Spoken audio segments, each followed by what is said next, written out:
Hi. We've had a day, haven't we? Put your headphones on. That was so yeah, whatever. Yes, we have, Sam. We've had a day. I know. I mean, because we're getting ready for the holidays, so we've been God. recording a couple episodes. I'm This tired. is so boring. I know. Yeah, you're tired. I have a baby too, so Oh, I mean, fuck. our listeners don't want to hear about. Yes, Sam. Tell us what it's like. I don't want to get into it because I feel like everyone is annoyed with my baby at this point, and I need to stop posting about it on Instagram, and I need to just. Oh, really? Yeah, I No, feel. no, it's not that. But you know what? What? Go ahead. Well, you should not be here, and you should be taking your amazing wife out to dinner. I want to explain to the listeners right now that Anna is lying on her back, looking straight up at the ceiling. I'm really hoping you will go away. I'm going to go away at some point, but not without talking to you about Bill Hader's episode. I know. There's a lot here. Here's what happened. So we thought we were doing a good thing by bringing Nicholas back, but I feel like we've just completely screwed things up even more. I'll tell you what's going on. Yeah. We've never received this much feedback ever. And I thought, because we didn't even get that much feedback after Bobby Lee's advice to Nicholas was make yourself successful so she'll like you because of that. I mean, that was essentially what his advice was. That was completely the wrong advice. And I thought that Bobby was saying, become no, that was reductive. That was incredibly who you reductive. Want to be, yes, and then sort of your happiness will come. All right, go on. But Nicholas wants. He's into this girl. He wants to ask her out, or he wants to be with her. He wants to at least get to know her. And I feel like here's what was happening. We railroaded Bill, and then we got And skewered. Nicholas. We got skewered online. Well, But Bill said that in order for Nicholas to really understand what's happening with the situation, he should become friends first. And all the feedback we received was that Bill was 100% correct and that he should try to become friends first. And I said, I just wanted them to get to know each other a little bit and then ask her out. Or I said ask her out first, but you said, write a diary, which had that. Listen, that was a joke, and I knew that was a joke, but some people took that literally. Because I really like Nicholas, and I hope that he. I want to. That I was telling you earlier that I want him back. To be. Yeah. I want. By the way, everyone is invested in his relationship at this point. Him out to Los Angeles and set him up with. Let's somebody. do that. But the thing that I can't. We always try to protect our callers because they're coming to us with a vulnerable. And we also don't know the whole story. We don't know who they are. We don't know if she has a boyfriend. Exactly. No. But that's all valid, right? That we don't know her story. The thing that's that when I talk to callers, I just try to protect them. So what I would have. What I would have liked to have said to Nicholas, but I don't. Oh God, and I hope that he's listening, so you might as well talk to him. Nicholas, I love you. I wanted to talk to you again for a reason. I did, but the thing is that we get a lot of female callers that wonder why so and so doesn't like them, or how do I get this person to like me? And male callers too, because that is the fundamental question. But what resonated with Nicholas a little, I think, was how he phrased everything, which was, I have a problem, and I have a crush on this girl, and my best friend also likes her. And so do I let him win? And even earlier when we were talking about this, Sam, you said, if we do explore this more, is that going to ruin his game? The terminology of winning and game and how we view, and there's nothing, I don't mean to pass judgment on, it's the different framework. Most women, I feel like, are socialized to look at it not in that framework. So we have Nicholas, who's sweet and amazing and wonderful and kind, but raised in the framework that a lot of men are. And same thing with you. That's why I called you out a little bit. Not called you out, because I don't think there's a correct or incorrect linguistical framework on this. I understand. But using those terms, it's so complicated. So when I give like stupid fucking ridiculous things, like when I say like write a diary. Right. Because truthfully, what I really feel is like, if you're starting a friendship with somebody and what you really want is to fuck them or be with them, I shouldn't be so crude. But yeah, fuck them. Well, that's part of it, right? Yeah. Then isn't there a deceptiveness in that as well? I want to read you something, okay? Our friend Skylar Samuels, one of our favorite guests. She's amazing. She's lovely. I love Skylar. So she's been a fan of the show I know. Listen, for a while. Oh, I feel nervous. So she actually sent me a direct message on Instagram, and she wrote to me, "Love the episode with Bill Hader today. So funny and soulful. I really enjoyed the debate about Nicholas asking out that girl. I went so far as to submit advice through the website. I'm a very invested listener after all, LOL. I love you, Skylar. Hope all is well. Sending big love to you, Anna, and Amy." So I couldn't find her email. And I said, elaborate on more what she was talking about. She said, "It was such a fun one to listen to because everyone had really valid points. It was fun for me to reflect because I'm so much closer to Nicholas's age. And even in the last 5 years, from 19 to 24, my approach to dating and how I want to be approached by men has totally changed. Now I'm much more in your camp." She's talking about me, Sim, my camp. "About if you like someone, just be bold and ask them out, or you might lose out on the opportunity. At Nicholas's age, however, I was much more in Bill Hader's camp of keep it friendly and see what happens. Copying my email below for your unqualified advice musings." So she wrote, "One thing I know for sure is that pack mentality definitely prevails at this point in our early 20s. So I say, lean into that and invite her and her friend to join him and his friends to do something social so everyone feels most comfortable. The more comfortable Nicholas and this girl are, the more they will be able to enjoy themselves and be open to new experiences, including one another. Nicholas mentioned that they've hung out in groups before, so that part should be easy since it's not the first time. And to Bill's point, I think it's good to come at things friendly and see where it goes from there, especially if Nicholas doesn't know her too well. I don't think he's automatically friend-zoned because he doesn't ask her on a date right away. Even if he's in a social setting with her, he can feel out the vibe between them. And if it feels like it's going well, he can ease into flirting and make a move if it feels right. And if it doesn't, that's okay too, because there are no expectations of anything needing to happen since it's not a formal date. That's why I love this podcast. So fun to listen and reflect about how certain advice and perspectives change with age. So intellectually and emotionally engaging. I love it." And she goes on to say she's moving back to LA, so she wants to hang out with us.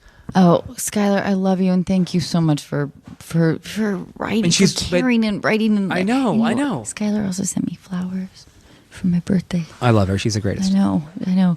But and I love it that she brings up the point of age. We're just like, yeah, we've been there, and it's easy for us to pass judgment, right? And certainly easy for me at times, I guess all the time. But being in your early 20s, it's hard when you are crushing on someone from afar and you've romanticized that idea of whomever that person is. The problem is there's a lot of fucking problems. Okay. I like Sophia Bush a lot. You like and now Bush here's... a lot. Sim, do you like Bush or do you not like Bush? Like, what would your preference be? Are you like all waxed off, or a little landing strip, a little like whatever my wife prefers? Oh God! And now here's Sophia Bush.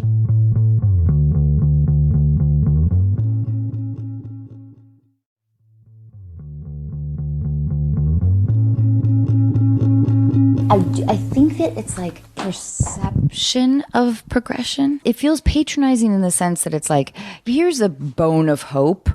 Right. And well, it's the same thing that people say. We're a year into Me Too, taking the public stage the way it has. Obviously, started over 10 years ago by Tarana Burke, but the last year's been big. And people are like, well, your business is totally different. And I'm like, is it? Right. No, it's not. Right. It's not that different. Like a couple bad dudes got called out for being bad dudes. What else is different? Right. I know. Yeah, the illusion of progression. That's interesting. But I will say, I mean, I work on a show with 5 women, and we're not spring chickens, and that is always astounding to me. I feel so grateful for that it's like we're on a network, you know, and we've talked a bit about this a while ago on the podcast, but I always felt like the actresses couldn't get to know each other very well because we didn't work together very frequently. And if we did, we were pitted against each other. Right. It's like Girl Next Door versus like a hottie slut or whatever the fuck our labels were or whatever. I was just pretty much doofus. I was just disagree. Actually, I came carrying a message, and Caitlin knows I live with my best friend Jenny, and she, I mean, we all love you, but like Jenny loves you on a level. I was like, "Are you sure you don't want to come?" She was like, "No, it's awkward. It's weird. I don't want to come." And she was like, "But just Jenny, tell." I love you. She literally goes like, "Just tell Anna she is the single greatest physical comedic actress of our time. Just tell her. Just make sure she knows." Jenny, I love you. I can't wait to meet you. Let's invite her to a show. I would love that. Oh, we'll come for sure. We actually had like a bit of a dissertation making coffee this morning on your performances. Like we went back to Scary Movie. We were talking about how the House Bunny is so fucking iconic, and like you should win all the awards, even still for it. Like we had a moment. So yeah, I have a Stony. yeah, you do. What is that? It's my only award. It's from High Times magazine. Oh, hey girl. Yeah, I won Best Actress, which is it's a Stony and it's a bong. Oh, I was working like, is it a bong. giant pot leaf? No, it's a working bong. It's a working bong. That's the only award you can actually do anything God. with other than hide it in a closet. Well, I do feel like I've always told Allison Janney that she could take one of her many Emmys and like really jab somebody in the ribs if she had like a home evasion. Like it would be like, oh, those things are weapons for sure. yeah. They're really heavy. But the whole, I don't know. Thank you. Not that I've won one. I've just held other people's and they're very heavy. Sophia, thank you so much for being here. I'm so it happy is so to be kind. here. All right, so you and Sim have something in common. We do? Yeah. It rhymes with Rogan. Oh, God. Does it? Okay, that's not a good what? example. No, it doesn't really, does it? What is it? What do we have? The only thing I can think of is slogan, so I'm clearly not. Is it a slogan? Are we both super political or something? No. Oh, okay. This is maybe a stupid thing to launch off with. We both went to USC. Oh, Trojan. Trojan, yeah. Got it. And Anna and I teach there now too. Wait, We what? we teach a podcasting class. Actually, we have class right after this. Wait, can I come? Please, anytime. I mean, oh my I can't God, go they would tonight. love to- I'm going to be phone banking. Tuesdays. But can I actually come to your class? Tuesday evening, yeah, of course. Yes, Okay. that'd be, if you felt like it, that would be would- amazing. No, I want to come hang out all the time. I miss You were a college. we have so 4 much. Kappas in our class. Really? Yes. I mean, I don't know what that means anymore. Honestly. I don't know what it means Like, either. I I don't thought, get do you have any allegiance? My fraternity No. got kicked off. I don't have any allegiance to any of that shit. Yeah. Listen, at the end of the day, I went from a school, my graduating class was 55. So I got to a massive university and like needed some kind of structure. And truly my smartest and most accomplished older friend, when I was a freshman, she was a senior, this incredible girl named Jennifer Halferty, who was like one of those people like in the movie. From She's Pasadena? the girl. Yes. I know Jen Halford. Okay. Wait, did you went to school with her? Oh Yeah. my God. So She went to, well, cause I know, Well, we because I know know her each- boyfriend, Larry, her old boyfriend, Larry. Do you remember Larry? Yeah. Totally. Larry's a buddy well, of mine. so here's the thing. So we My both wife's grew from up. Pasadena as well, by the way. So we both grew up in Pasadena, and so did your wife. So there's 3 of us, in addition to the tens of thousands of other people. And she was like, she's that girl in the movie where like she walks by and there's like a ding off of like her eyeball, and like the wind is always blowing her hair, and like she looks like she walked out of like a Breck campaign in the 80s. You know, she's so beautiful and cool. But Sophia, you are the same fucking way. That's very You have kind. like this inner light combined with your beauty that makes you even more fucking beautiful. And I don't always want to focus on like Anyway, whatever. I'm like, whatever. I'm fucking going on. No, but I'll pick your brain My later. story is long story longer. Thank you for the compliment. They're very hard for me to take, but I'm also attempting to be an adult and say thank you instead of do the thing from like the Amy Schumer skit and be like, oh, I got this. No, I'm disgusting. I'm really trying not to perpetuate that girl on girl hate and self-hate thing. So thank you for the love. I appreciate you. And to make my inanely long story longer, she was like, going to law school. She was this like just badass girl who I looked up to. And she was in the Greek system. And she was like, it isn't what you think. Yeah. Like our house has an insanely high GPA, like a cool social schedule. You'll at least have a little structure so you won't be flailing. And like no one is surprised that for 3 years running, I was the philanthropy chair. And then I left school to do a job. But wait, so because I was a dorm rat. Because I was very angry. I was an angry why? introvert. Oh, I was angry at the man. Okay. Yep, I was angry at the man. And I like wore like combat boots but I also But today you're wearing like super designery combat boots. It was very conflicting for me because I desperately wanted attention from guys. But I hated myself for that. So it expressed in like this like, y'all are fucking sexist and I hate you all. I grew up in Seattle. Literally, I was about to be like, were you going to college in Seattle? Like, were you in the rain? Yep. There it is. Yep. Okay. Pissed. Yeah. I went to college for a guy who dumped me. Ooh. Because he joined a fraternity. No. Yeah. What a dick. Oh, yeah. And just walk up to him, kick him in the shin and be like, I already did it. Really? I already fucking moved to Hollywood and my fuck you, dick. I love it. I love it. I fucked up his shins from afar. Yeah. Yeah. That was a fucked up way to put it. I could I'll come up with something better later. But like looking back, I think I would have been happier in a sorority because I felt very isolated and lonely in the dorms. And I'm not sure I would have fit in a sorority, but I was sort of in an unimaginative place. So I felt like it was cool to disparage the Greek system. Sure. Especially, I went to University of Washington, big state school. We had like 40, I don't know, what do you call them? Greek houses? I mean, I still kind of think it's cool to disparage. The stereotype of the Greek system is so intense and it's so antithetical to who I am and what I believe in. But I also had a very opposing experience. And that's in what it. I think that So it's think I weird. would have been happier. I mean, I was already used to rejection. So, but if I had like joined a sorority and had at least a sense of community, I think I would have enjoyed college a lot more.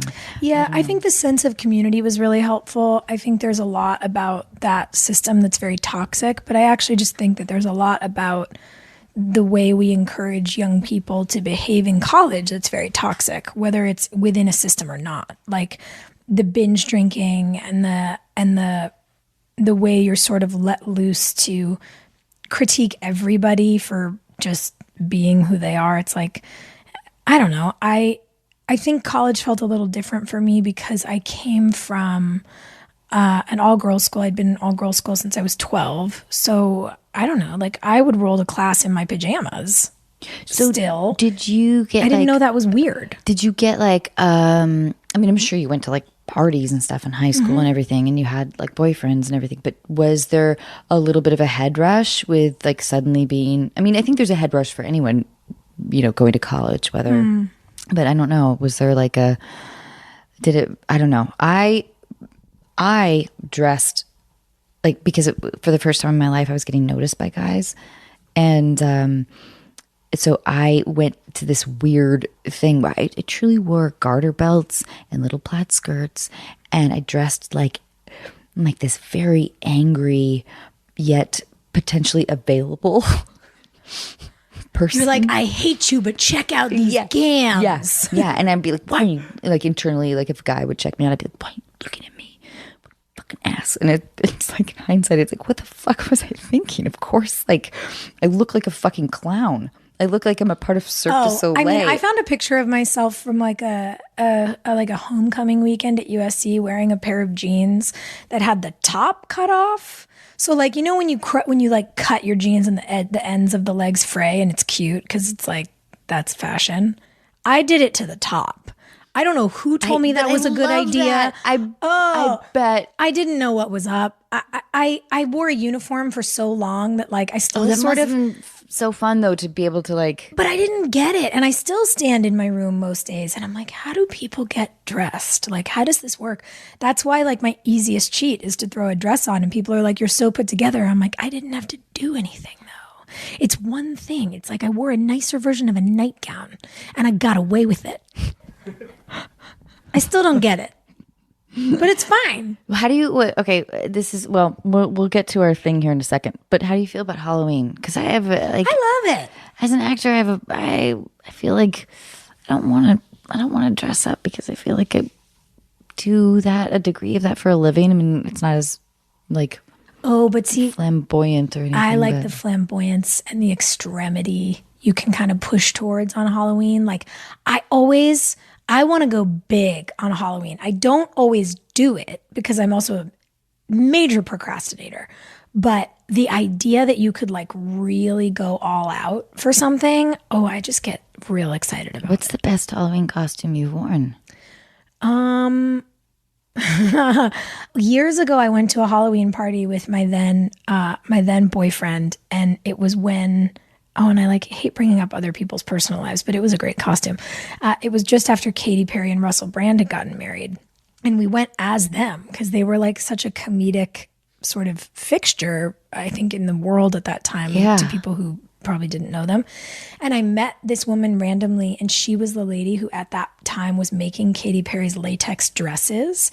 And she literally had extra latex from one of the dresses she'd made for her, and she made me one, and I did like the blue wig, and I had to wear like 4 Wonder Bras to like make the thing happen because we're not built the same. But is that like a sweaty outfit though? Yeah, I mean, you literally have to put lube on your body to get into it. It's like a condom in reverse. It's really like bizarre. a Trojan. Like a Trojan. Hey, USC college kids, practice safe sex, please.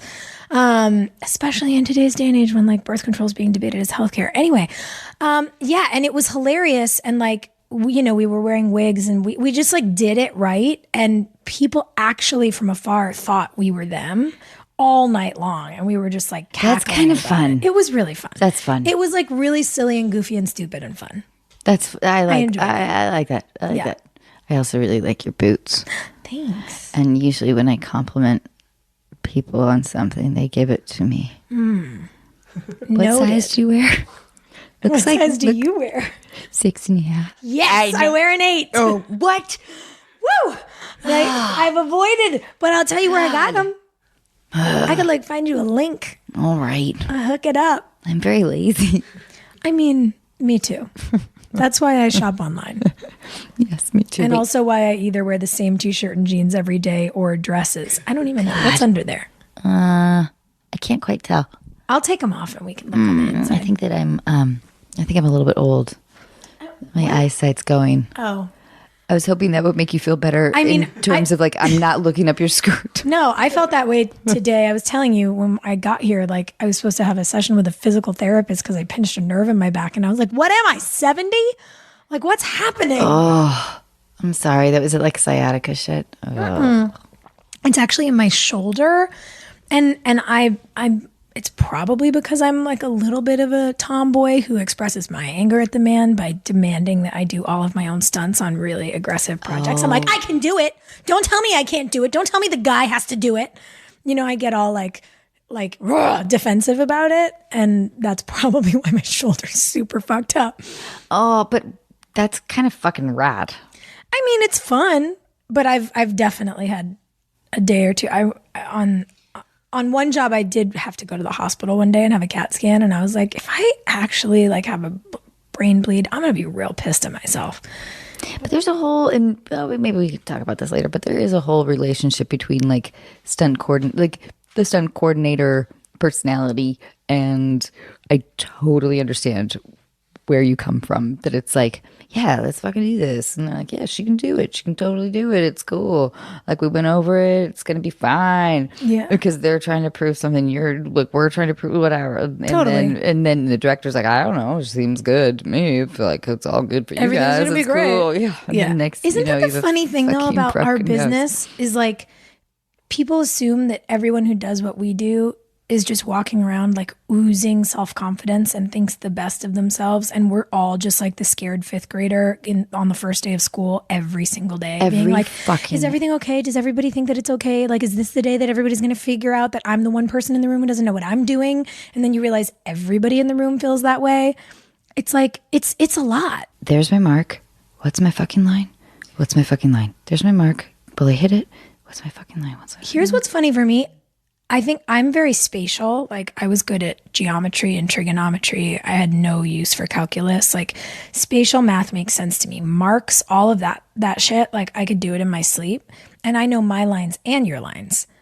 But what happens to me when I suddenly have the thing where, like, I'm able to suspend disbelief, do my job, be there, have the empathetic response, and really be in the trenches with somebody. And then one little thing will happen, and it's like suddenly the veil gets pulled up, and I realize there's a huge room full of people, and everybody is staring. And the number one thing that fucks me up every day when that moment happens, and I go, what do I do with my hands?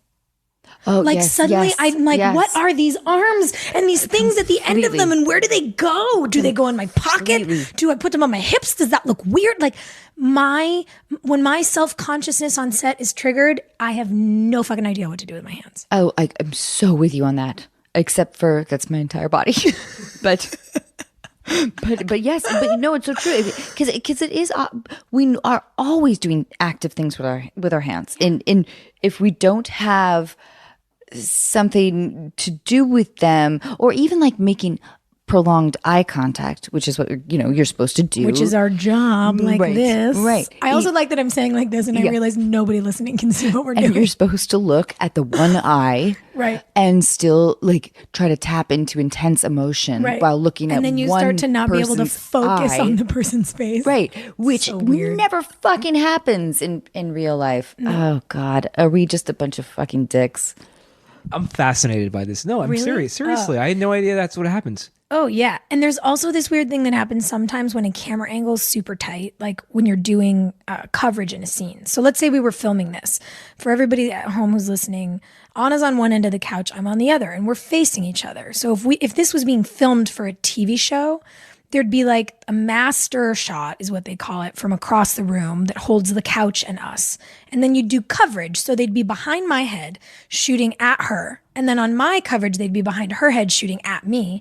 And that's how the scene gets cut together.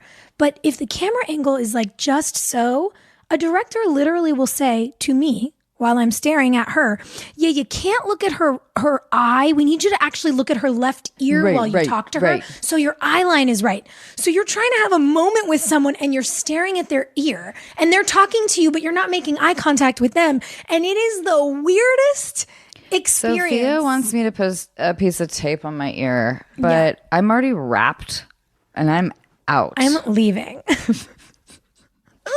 God. Oh, man. Michael Sherman, Sophia's such a fucking bitch. You know, what are you gonna do? You're like, you have to stay for my coverage. No, but it is of course hard. It's hard to tap into what you want to be genuinely feeling in sort of that unnatural fucking weirdness. And and we get asked, I'm sure you do too, although I have not had that many romantic scenes at all in my career, but like, what's it like to, make out with somebody? And does that mean that you have feelings for them? Because it feels clinical and self-conscious. I always say to people when they're like, okay, but what about that scene? I'm like, there were a room full of people going, okay, great. Keep doing that. Just tilt your head. They're literally talking to you while it's happening because the lighting is so specific. And you're like, what if we made it look hot on camera? We literally deserve Academy Awards because it was awkward. And I'm always like, oh fuck, I had the fucking onion tart. I love an onion tart. Wait, is this a real thing? But I'm always concerned about my breath or like whatever. Like, am I going to? I had a co-star once. I'm not going to say who, but afterwards you'll tell me. But kissing him, it felt like. And he was a bigger star, and it felt like opening up a clam with my mouth. Ugh. And I felt Nope. so self-conscious, like, oh, this guy's so handsome and he doesn't want to kiss me. And Wow. I felt like rejection in the moment because kissing him felt so difficult because he kept his lips so tightly shut. Oh, right, no. and he wouldn't Also, really no do one it. does that in real life. And especially too, not to like bring too much gender into it, but of course, like I want to feel attractive by somebody who's very attractive. Just not that I need it to fucking go anywhere or anything like that, but just to feel like, oh, okay, like I can be here. Well, and really what that know? means is that you want to feel safe. Exactly. Like you want to Yeah. feel like somebody has your back. Exactly. And when you have to be like Yeah. touching and be touched by someone, you really want to feel like Yeah. they have your back. Yeah. And it's cool. I've been in positions where I've really had people on set who I've had, like, it could just be a kissing scene, but still it's really intimate. It's awkward. And I've been really well taken care of by some that's nice. co-stars who just are like so there for it. And when you have an establishment that you're in a space where it's respectful, nobody's trying to flirt with anybody, but you also want to make it look dope. And like you have the conversation of if anything's uncomfortable, let me know. Right. I'll check in on you. Yeah. Please check in on That's me. the Like thing that then you feel Yep, free. totally. And then I've had the opposite where I've had some people be the actual worst. I had a guy once, he bit my lip during a kissing scene, but like didn't bite like my actual lip, bit like way down at the bottom of where like your lower mouth attaches to your chin on the inside, and like dragged my lower lip through his teeth like a fucking artichoke leaf, and actually drew blood. And I went, what the, like in the middle of a take. And I don't do that. Like I don't break ever. And I finally just like, I yanked my face away from like the tooth assault. And I was like, what the fuck are you doing? And he goes, what? I'm being sexy. And I was like, bro, pro tip, not sexy. And like, if you do that to a girl in real life, like game over. You're never going on another date again. Like, it is not my responsibility to teach you how to kiss a girl properly, but I'm going to go ahead and say this isn't how you do it. And you know, probably in his dressing room or whatever, he was probably like, I'm gonna get a reaction out of her. Yeah, he was like, this is what I'm going gonna to be do. super hot. Yeah, I'm gonna like, No. I'm gonna startle her, and it's gonna be fucking amazing. Nope. Yep, I know. Nope. Yep. The last thing I want to be doing when my like physical personal space is compromised by another person is feel startled. Oh, That's completely. actually not the move. No, I'm so like yes, you're 100 because it's also disrespectful and whatever. It's Yeah. like, it's And I like- know that wasn't the intention. Like, but it was so unconscious, and I was just like, can we never do that again, please? And thank you. Yeah. Yeah. What a weird wait. weird thing. Speaking of this kind of thing, though, Oh yeah. Okay. Oh look, the paper's coming out. paper's coming You have like out. some prepared questions. Okay. These are deal breakers. You don't have to talk about Wait, what do you mean? if you are single, and you don't have to talk about if you are single or if Yeah. you're not single. But imagine that you are, Oh no, I'm good. Yeah, I've been single for years. which I heard you say that on Jimmy Fallon. Well, but I didn't. I wanted to. Oh, yeah. Was it? Yeah, it was Jimmy Fallon, I think. Yeah. I was talking to him about all the hot guys on the subway rating. Oh, that Hello. is also what I want to talk to you about books later. But Yeah. that's intriguing to me because you could obviously be with anybody you ever wanted, and so do you. It's just interesting that you haven't gravitated towards relationships. So here's what's interesting to me. What anybody perceives from the outside is always so different than how you feel on the inside, right? And I think about this as I've sat with all of this stuff for the last years. And I sort of like have a highlight reel where I go, okay, when I started speaking, I spoke in full sentences. I have been environmentally engaged since I was a little kid. I've been political for as long as I can remember. I went to USC for the BFA acting program, and like, no shade, they're all lovely, but I was like, if I have to stand in a room and talk about my fucking craft all day, I'm going to throw myself off of a building.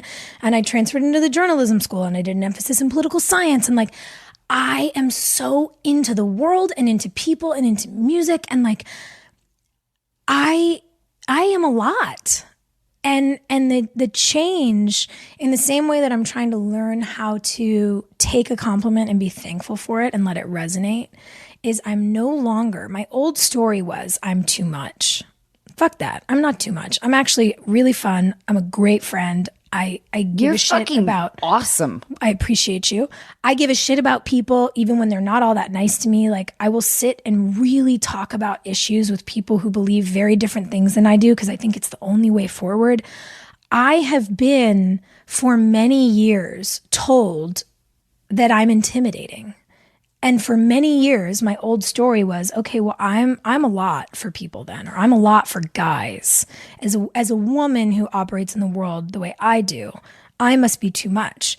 And no, not true. What I realized is when somebody, especially a man, says to a woman, oh, wow, you're intimidating.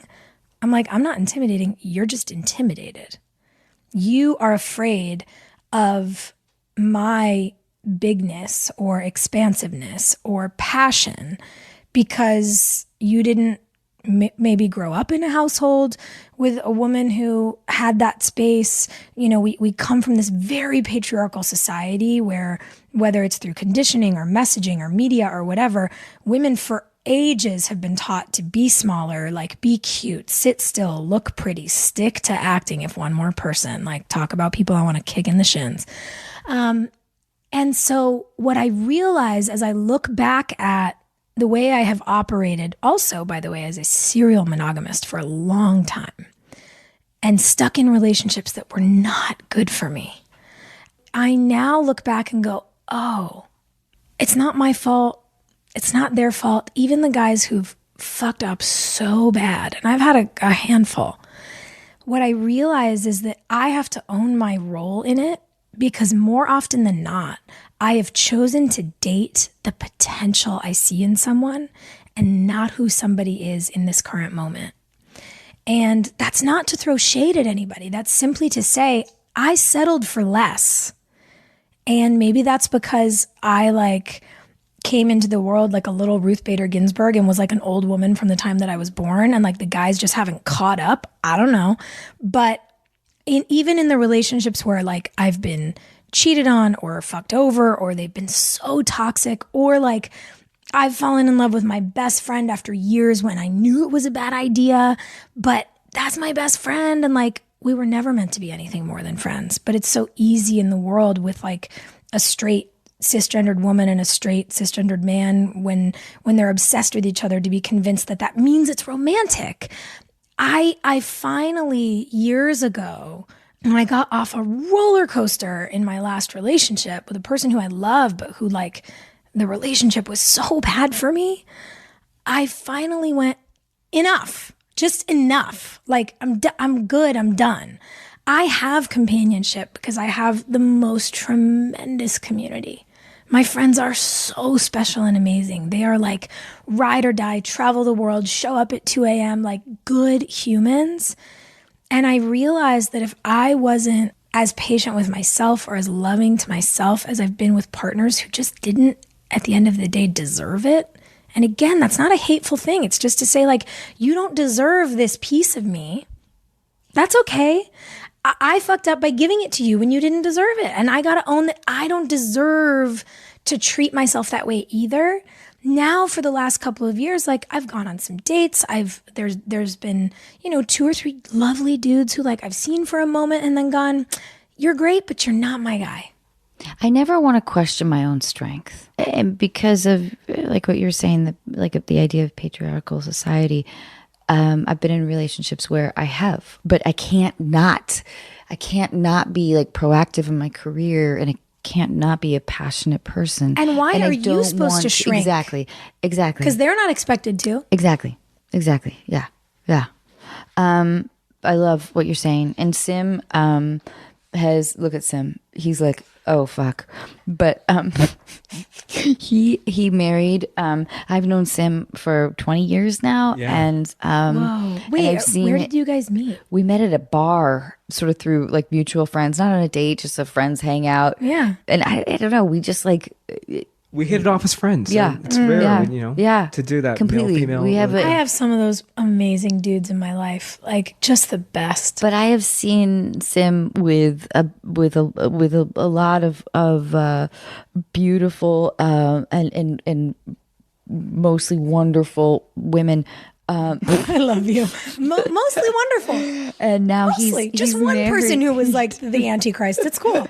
He's married to a federal prosecutor, and they just had a baby, and she is fucking strong as shit. And I'm so I don't know if I don't know. She's going to love hearing you say that. Thank you for saying that. That's no, so and cool. it's funny that her hero is Ruth Bader Ginsburg Yeah. as well. But Yes. anyway, and she's fucking rad. She's gorgeous and amazing. And but I don't know if that would have. I mean, you would have always wanted to fuck Amy. I don't mean to put you on the spot, but like if you were 27, would you have been at all like intimidated by her? Yes. I think so. I mean, Look at, at you. I at feel like you 27, are I wouldn't. intimidated right now. I wouldn't be able to handle someone Right, that. I mean, right, I didn't right. have the experience to be able to be with someone that Right. strong and have that point of view and that mindset. Right. And like, and Definitely to understand, like, okay, like, I get reward out of this woman's drive and passion. 100%. Yeah. And I imagine that she motivates you to step into your power because she does it for herself. But yeah, there's no way that you could have been ready for that before. And like, I was in a relationship with somebody who I love as a person. It's really nice that the majority of my like long-term, serial monogamous relationships, like these 2 and 3 year, like beautiful learning experiences I've had, like we're all friends. Like my ex who I went as, with dressed up as Katie and Russell, like we saw each other 3 weeks ago for lunch and like we love each other. That's so fucking rad. I actually just this morning, literally walking to get a coffee on my way to my first meeting, ran into my childhood best friend since I'm 9 years old. We went to summer camp. We grew up going to summer camp together, and we were high school sweethearts. And he is, when I tell you, one of my like 10 favorite men on the planet. I love him with my whole heart. I am obsessed with his wife. They have the cutest baby in the world. And like, they're always like, why aren't you dating? And I'm like, I'm so unwilling to offer any of my limited free time to any man who isn't like the man. Like no more, my girlfriend said this to me. She goes, no more princes. Like, a man shows up as a king for you or nothing. Fuck yeah. And like, yeah, I built my own castle. I'm That's good. right. I don't That's need you right. for anything. So you better be a value add. Or like, I'm going to hang out with my friends who already know all my secrets and all my shit and my Thai food order.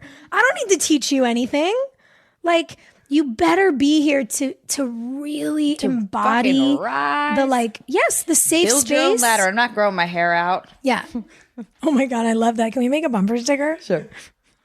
Build a ladder. Yeah. Not giving Yeah. you my ponytail. Yeah.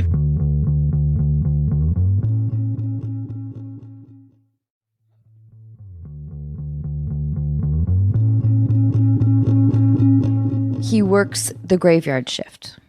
Is a what? Oh, is that a deal breaker? Yeah. Yeah. It is.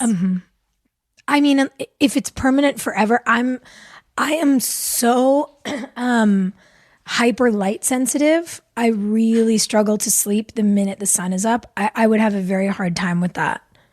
But maybe he has easy access to Ambien. I mean, maybe. Or if he has like a bat cave in his house and I can sleep in the dark, like, what's he doing? Is he like making rad music and he's like staying up all night? No, Like, I don't know. He's a security guard in a graveyard. But Yeah, see, I also like am he super also sensitive enjoys- to like ghosts and spirits and things. They love to follow me around. I've lived in a couple of haunted houses. I don't need any more of that shit following me home. Oh. Yeah. Okay, but wait. What if he lived No, it's in a no. a haunted house? No. Okay, wait. No. Wait. No. But it was this super like happy couple No, I'm and they cool. both died at like 101. They had That's this literally the amazing story of my marriage. neighbors. And he's just like, oh, it's No. like Ethel and Frank. Oh, they're here again. But they're truly they're good ghosts. They don't want to disturb us. They just I made wanna, friends like, with my be last together again. ghost, and it was like everything was copacetic. But no, everything you've just said has made it more of a deal breaker than it was at the first. I was gonna go with like tug on the bat thing. Nope. Which is interesting. Okay. Wait, Anna, before you go, pick a couple because she also brought something weird, and we have the that's 2 right, calls, shit. so we don't want to keep her here all night. Okay. No, guys, I'm here. I'm cool. Okay. Let's do this. He wears sandals with socks. I mean, lately there's like a cool sort of zaddy trend of like badass striped socks and Adidas sandals. And if it's that kind of sandals with socks, I'm into it. They're Tevas. Nope. I was just about to say, if it's like tube socks and Tevas, out. I can't. Unless he's willing he's ahead to of just the let me like curve. do his shopping for him. And then I could like up the style. But if it's like, no.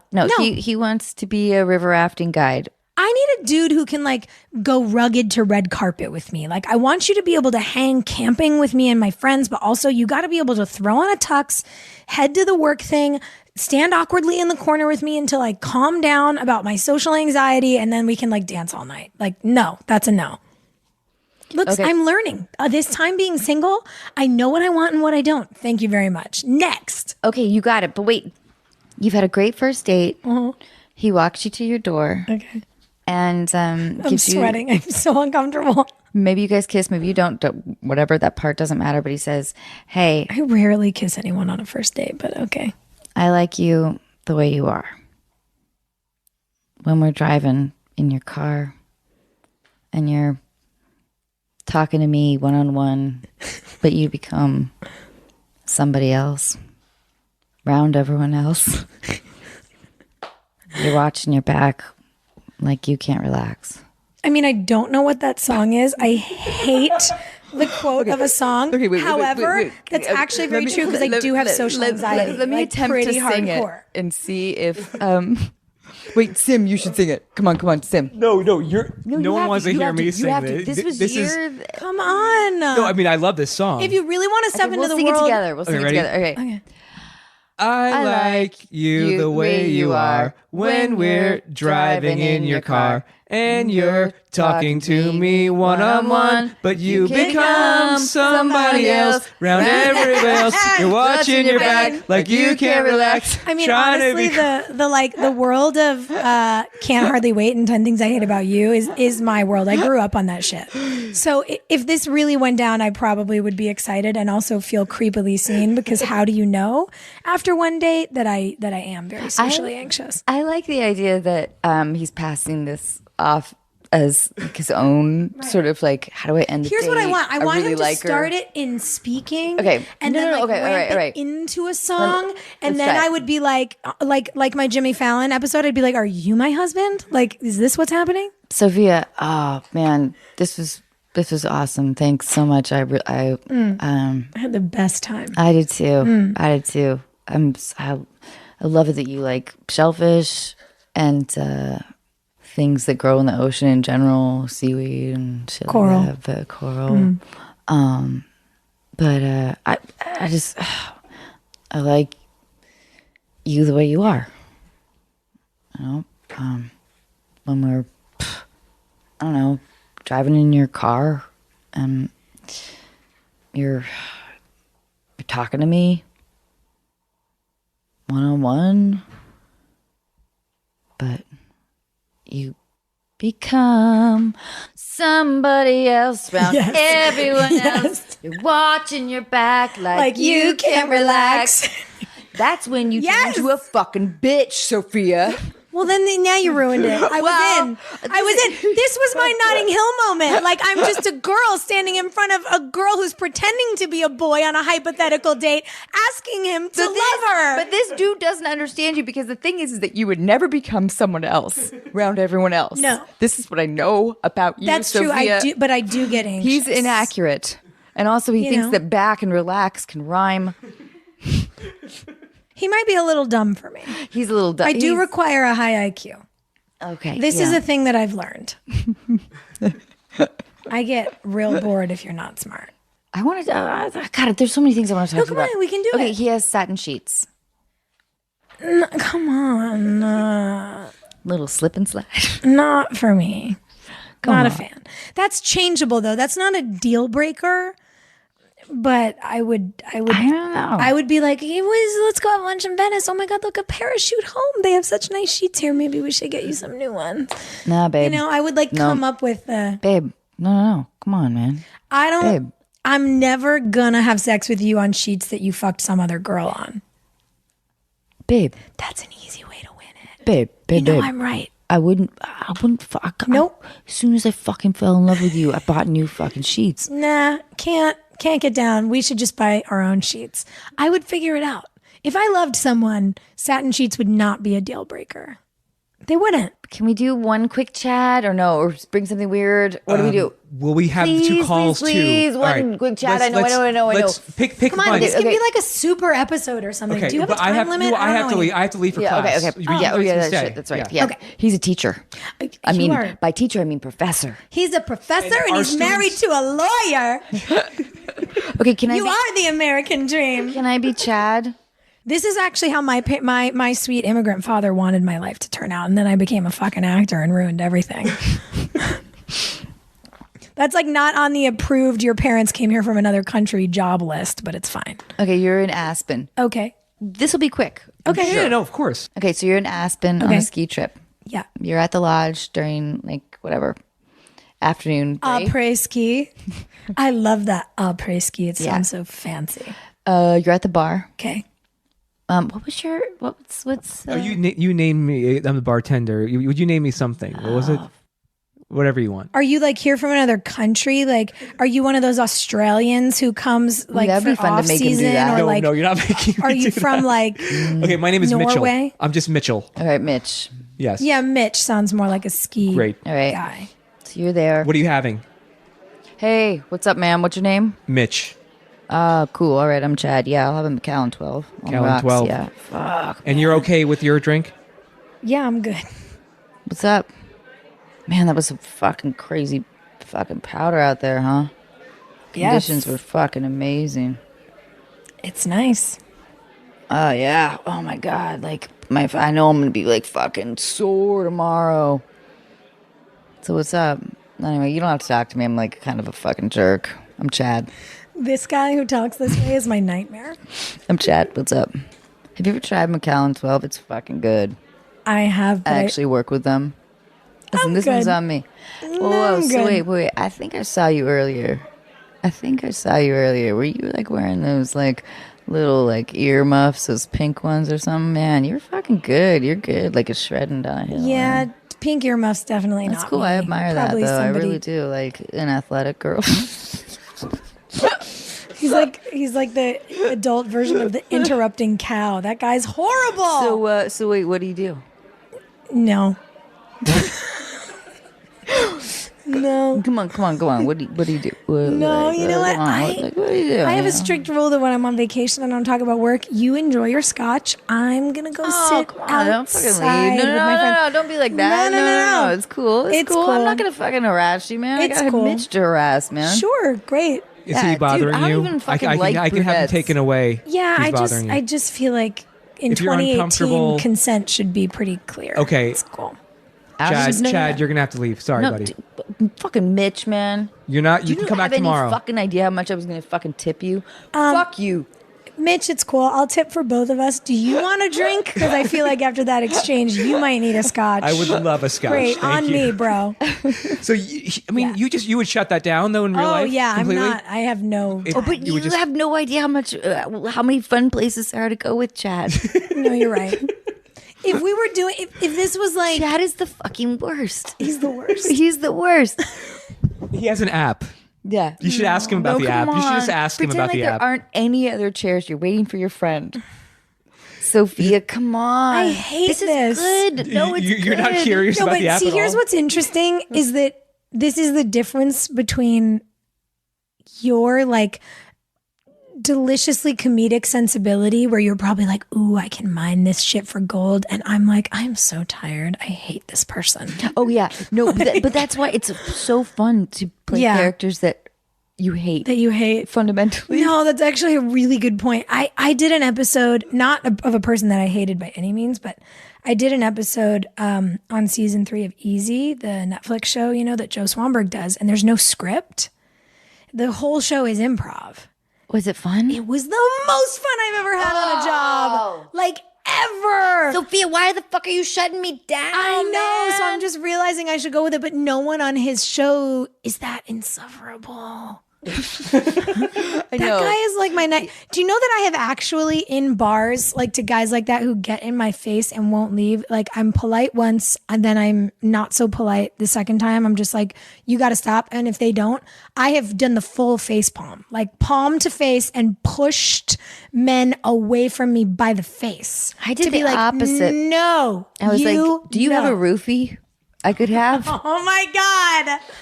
You're like, I don't want to remember this. No. So I'm going to do this to myself. Like I'm like mildly amused that you are so fucking incredibly obnoxious and you have you're not registering anything that's happening going on on my face.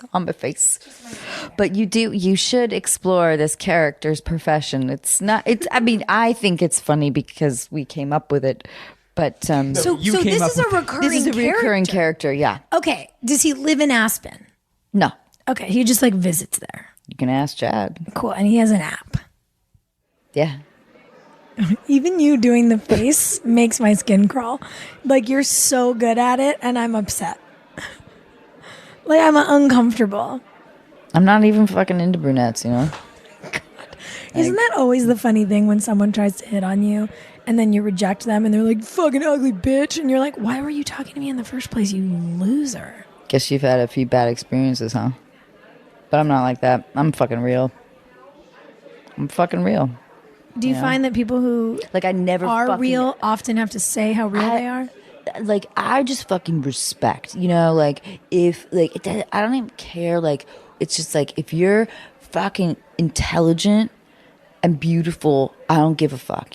Like I don't Intelligent prejudge. and beautiful. That's the I don't fucking prejudge. cool. So what if someone's intelligent but not traditionally attractive? Like what? Took you a long time to get there.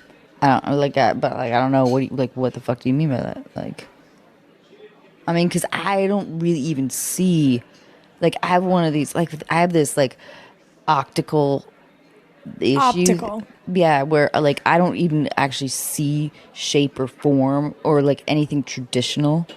I fucking What do you like, see, auras? Yeah, that's a good way to put What it. color is mine? Purple, violety, Interesting. violet. I would call it maybe like a sort of a combo of blue and violet or something. Violet. Yeah, I can see. I'm gonna I can add that sense, to my I can sense Twitter you're really fucking. profile. That you're a kind, really smart person. Thank you. And also, I hope this doesn't sound fucked up or anything, but you look a lot like my sister. That might be just a tad into the realm of fucked up. Just a little bit. No. It just means I'm not like coming on to you or anything. It's Right. like That's it's why like you're you not remind me into of my brunettes. sister, and that's why Right, I right, think that we right, would be right. like friends. Cool. Yeah. Okay. So what do you do? My actual answer when I get this question, because I find talking about our profession to be so horrifying, is I generally tell people that I do a lot of work in the nonprofit space because that's true. So you have It's- a good soul. I knew it. Yeah. You're like a good-hearted person, but you clearly come from money because that's why you're fucking here in Aspen, right? Cool. What do you do? What do I do? Yeah. Oh man, Other than work with McAllen. I started an app. Okay. I live down in SoCal, like Marina Del Rey. They call it Right, sort of yeah. Silicon Valley of the South or whatever. It's Yeah. not like even that big of a thing or whatever. Anyway, I started this app. It's called Titlook. It's a dating app. Okay. Yeah, pretty much. Sorry, I'm It's like having a hard time keeping straight. no. But what's cool about it is that you truly just like you cut to the chase. It's like all the other fucking dating apps. It's like run around. It's like face or like whatever fucking So profession your app is or whatever. just tits. Just tits. Yeah, What do girls get to look at? income. This So is, it's like fair. This is highly you know? unfortunate. It's fair. In a way. No, it's fucking progressive and fair. It's like we truly, then I wouldn't- we're being honest. Sure. Okay, so let's hypothetically say that what you're saying isn't bullshit. I would suggest Not perhaps bullshit. that it isn't a You're an Aspen dating app. drinking Macallan 12. I don't know, man. Seems like I really fucking found the road not- to success. Not super by impressed just being about honest. it. Sure, but there's plenty of pharmaceutical drugs that kill people that make everyone lots of money. No, what I would say is rather than to be, let's call it dishonest, I wouldn't say that She's you run feisty, a Mitch. I like dating her. app. I would say that you run like a higher class, like Craigslist, just straight looking for sex hookup. Yeah. spot. Yep, nailed it. Okay. I like it. That So, yeah. because a lot of It's fucking, kind of a lot like fucking you chicks I created, like, talk the to, straight they're like, grinder. oh, like you're fucking sexist, and it's like, no, man, it's like you have nice fucking tits. What's wrong with that? Sure, I think if you want to not be sexist, you should give us something in return. Like at least make guys post ass shots. Because No, if it's just like a fuck for follow kind of situation, No, like it's the income, last thing I want to income. It's hang like, with how is much a flat do you ass. fucking make? Yeah, but Like, that doesn't like, quite how even out. like do you does So your income is this a straight up hooking site or like equal a these sugar tits? daddy site? No, it's just simply it's like does your income level like equal these tits? I don't think it works that way. I think it's Babe. sort of subjective. Babe, beg to differ. Beg to differ.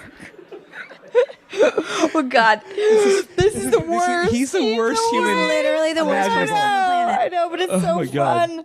Oh, I'm Sophia, thank you so much Trying for to stay indulging in me. it, but it's so I bad. know. But you're so good at it. Thank you. And How, as such like a nice, kind, funny person, can you be so good at doing that? I love you for saying. But I get fulfillment in sort of tapping into an idea of experiences that I've had when I was younger. Wait, did you know that guy? Well, versions of that guy. Not that guy. I was too poor, and my tits weren't big enough. I mean, me neither. But you know that idea of like the stupid presumption. Of, Oh, man, of, it's the like, worst. This. I got this. Like It's also so interesting, like the world. Yeah, the world of that dude who thinks that like the drink they order or the car they drive is attractive. Oh my God, that's a good one. Next time, Chad's gonna pull out his car keys. Oh my God. That element. No. That's my gift to you for your next interview. Thank you. Yeah. Thank you. And He thank you should for pull out playing like along.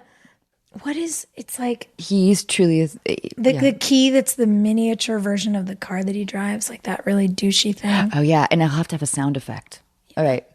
Thank Yeah, you. you need like a little like Yeah. Oh wait, I can take care of that. That's easy. like a Hot Yeah. Wheels Yeah, yeah. noise. Yeah. Yeah. You know where to go. Yeah. All right. Yeah. Mitchell. Wait, so we're Chad. taking calls? Yeah, we're gonna do a call. So we're calling Courtney now. Okay. She's in Seattle. Hello. Hi, Courtney. Hi.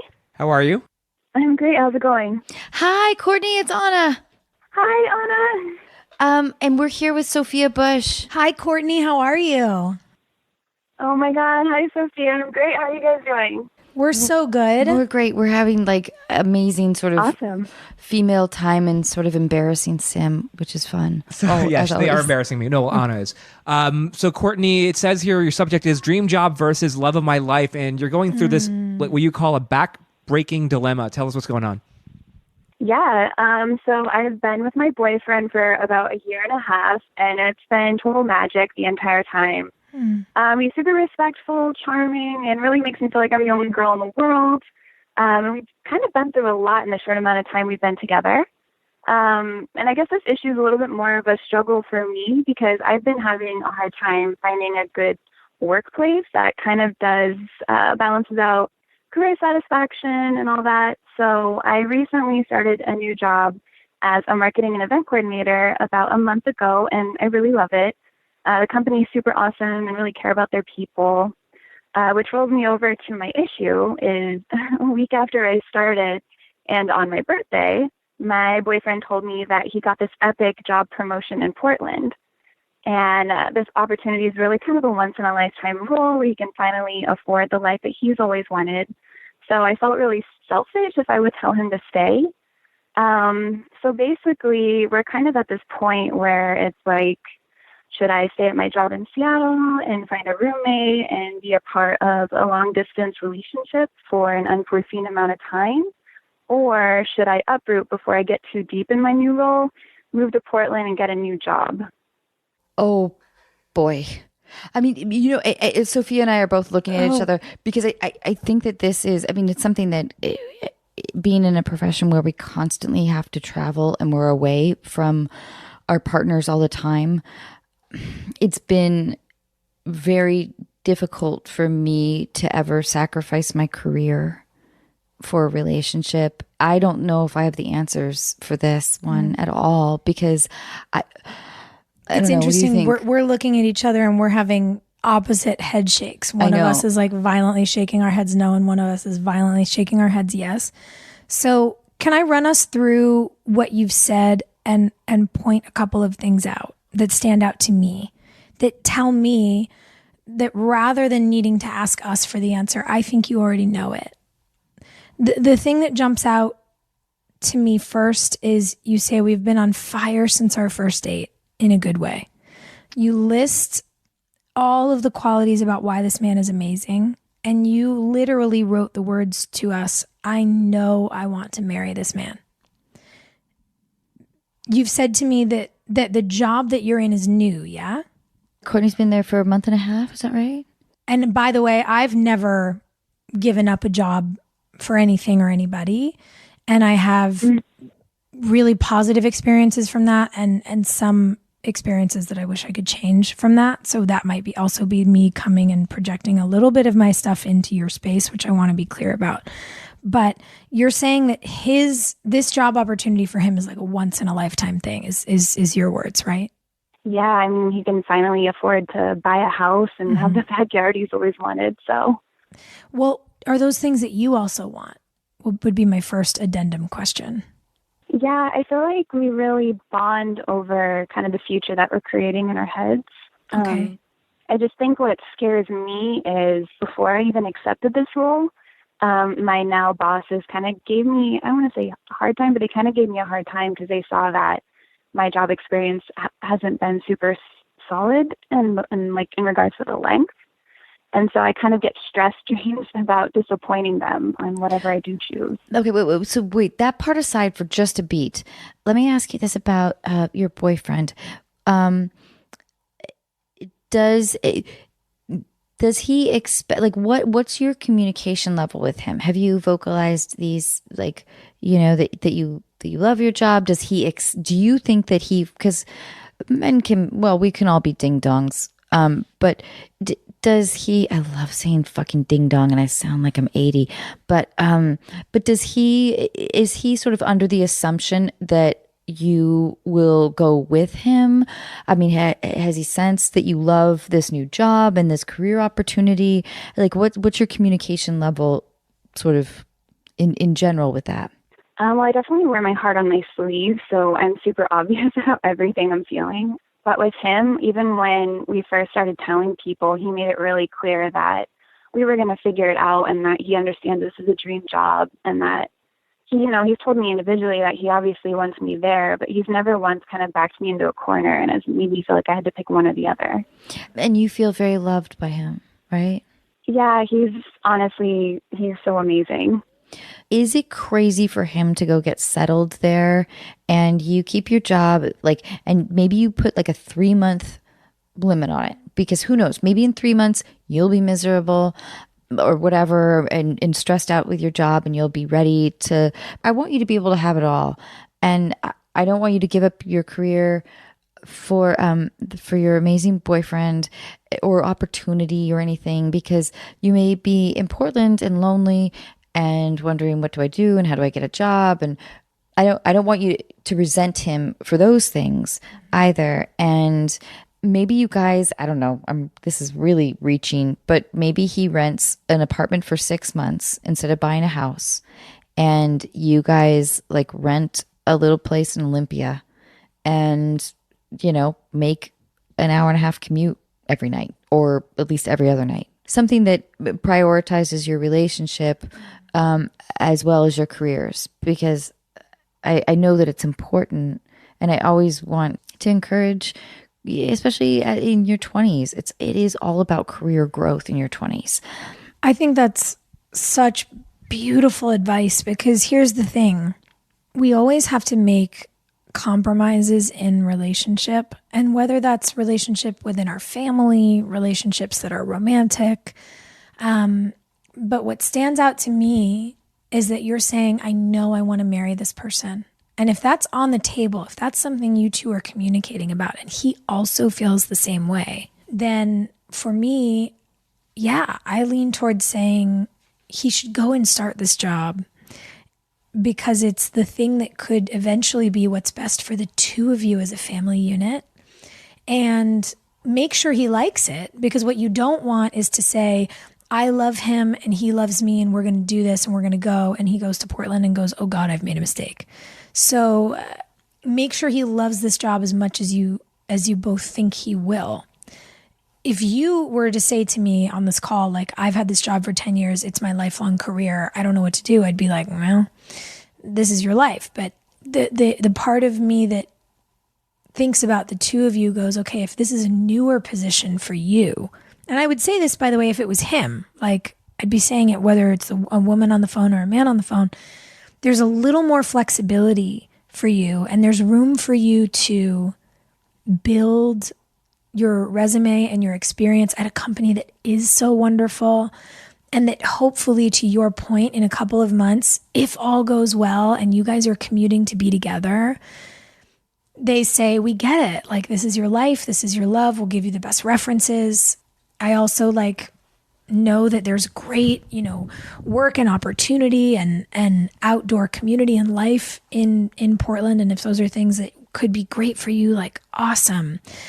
I just want to make sure that, yes, your 20s are about your career. And that's also when your career is a little more flexible. Like, at 27, your career is more flexible than it will be at 37. What sticks with me is you saying that this is your best friend and you know that you guys want to be married. That's a big thing.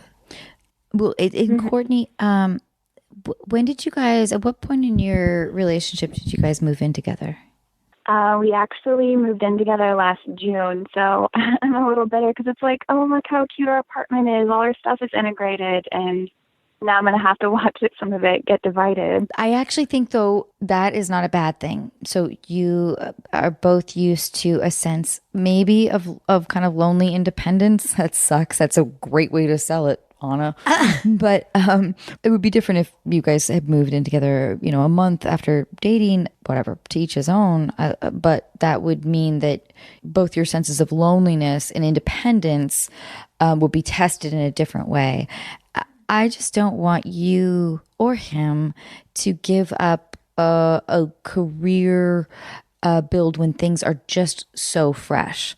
Yeah. Like, in terms of both of your career adjustments right now, I would say 2 months. I think your 3-month idea is amazing. Yeah, and definitely don't have your boyfriend if you feel comfortable not encouraging him to buy a home or anything like that. Also, I think the real estate market in Portland is fucking crazy right now, because who knows, he may be fucking miserable and want to come back to Seattle. And you may find yourself, like you mentioned earlier, that you're a little bit stressed at your new job, even though you love it. The next 3 months it's a shifting time for you guys. Mm-hmm. And I would just so encourage just a lot of open dialogue between you two. And it sounds like you guys are both really respectful of career paths. And I think that's really important.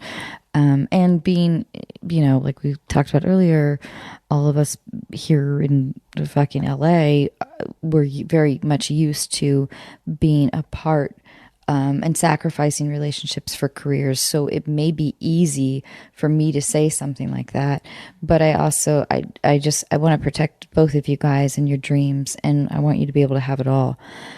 So, That's good. It's perfect.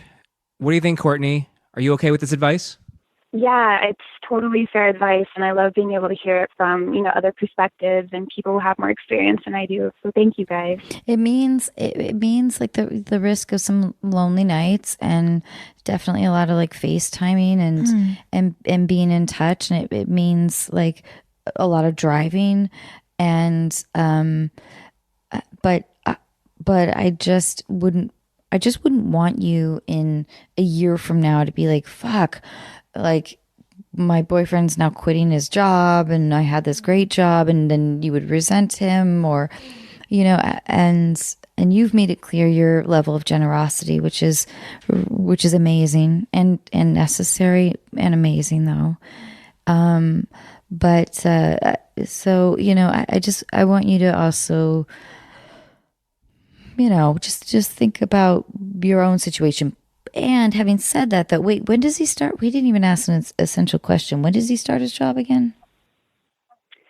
So my birthday was on a Thursday, and they wanted him there the following Monday. Oh, so he's kind of so already it's been soon. there. It's So soon. quick. Yeah. Okay, it's soon. All right. So, but then all the more reason to get like a short-term lease on an inexpensive apartment. Yeah. And I think the space that you guys will be given if you make this 3-month plan together, as long as you both commit to showing up with all the love you have for each other, to saying the things that are scary and maybe hard, to all of the FaceTimes and the commuting, that's going to be such a good test. Yeah. It's going to be such an amazing thing. And if this is the job for one of you that sets you up as a unit, you'll know in 3 months, and then you'll be able to plan accordingly. Yeah. And maybe the connections that come through his job or your job provide for one of you to be in the other person's space again. But there's nothing wrong with pursuing passion and really prioritizing this thing that you have. And in a way, this can become the space where you test if this love has the legs that you believe that it does. And if it does, and it sounds like it will, you'll be able to commit to it in that long-term way, knowing that you have an answer rather than a hunch. Yeah, that's a beautiful way to put it.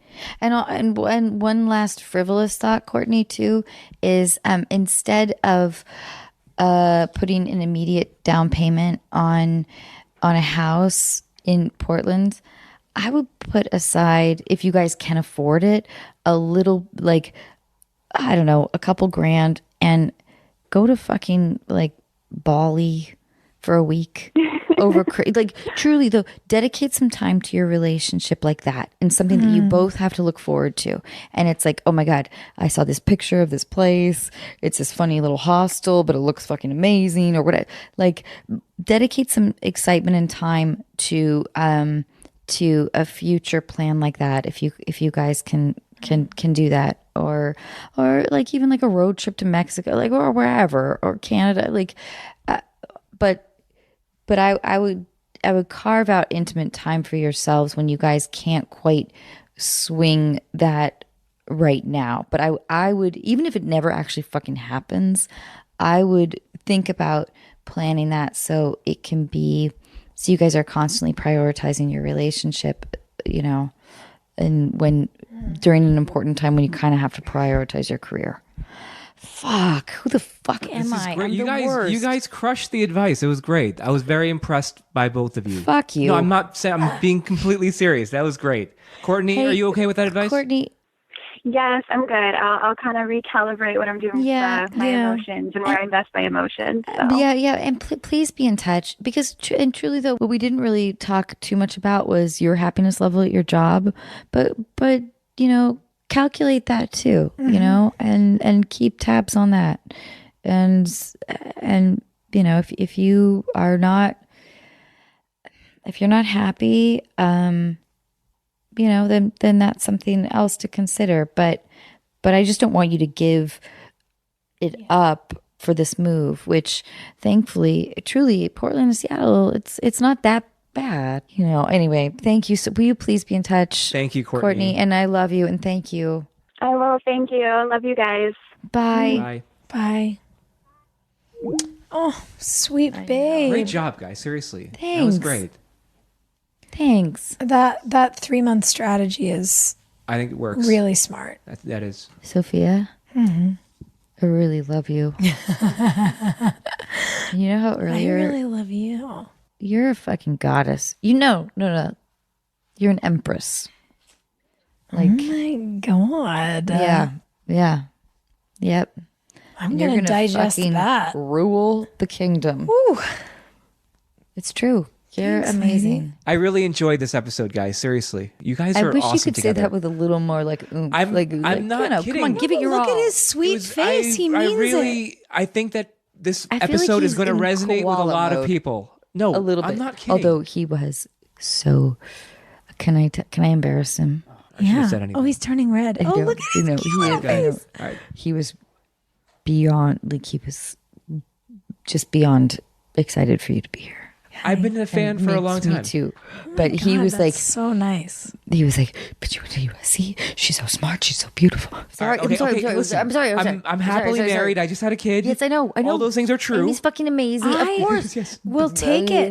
None of those things are bad compliments. I know, but it's weird when I wasn't expecting. I know. Anna to I'm say this. sorry. Amy, you know you're the fucking sexiest. You're the best. There's nothing like a Trojan with sin. All right, let's end the show now. Wait, you guys, you should be getting paid to advertise condoms, apparently. Yeah, I know. Hello? Yeah, we should.